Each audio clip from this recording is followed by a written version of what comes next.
praise and rejection are equally deadly. All of us have experienced rejection, and all of us give out rejection. Nobody understands rejection better than Jesus.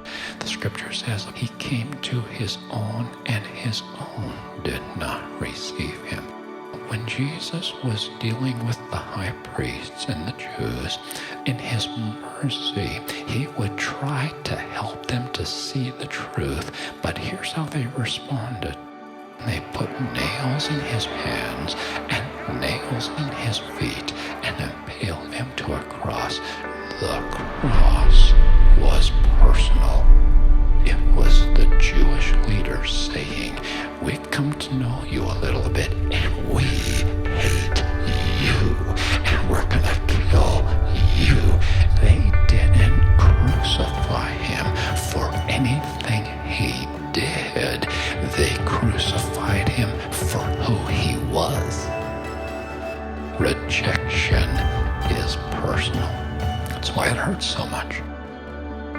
The rejection that Jesus faced was a trial to him.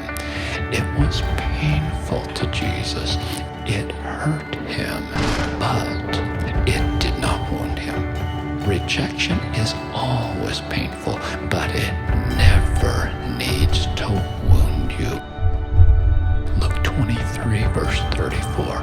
Then Jesus said, "Father, forgive them, for they do not know what they do."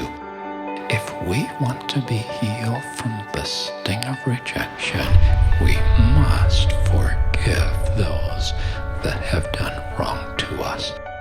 When we forgive from our heart in that manner, it heals us.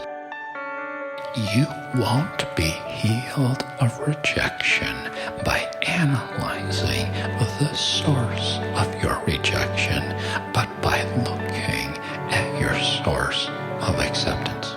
When God accepts me, I need acceptance from no one else. The reason we so often are hurt and wounded by rejection is because we have looked to the wrong source for our acceptance.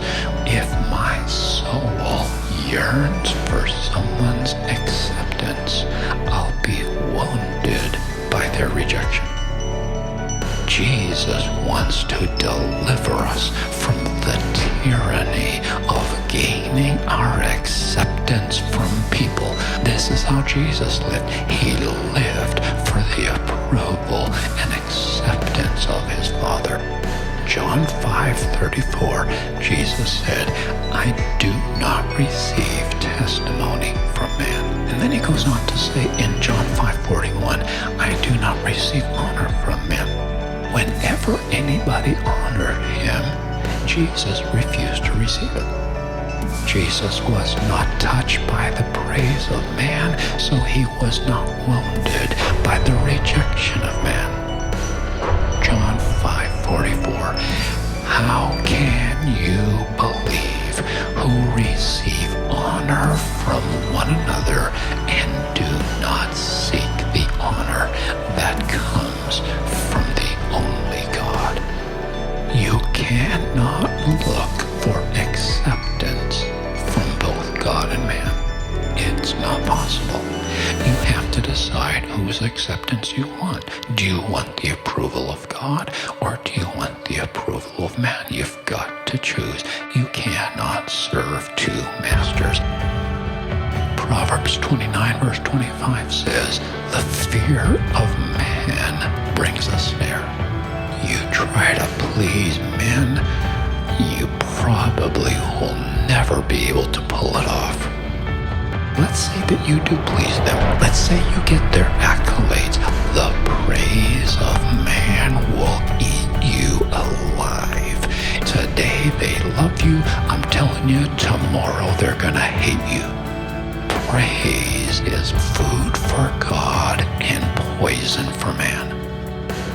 Psalm 62 verse 9, Surely men of low degree are a vapor, men of high degree are a lie. If they are weighed in the scales, they are altogether lighter than vapor.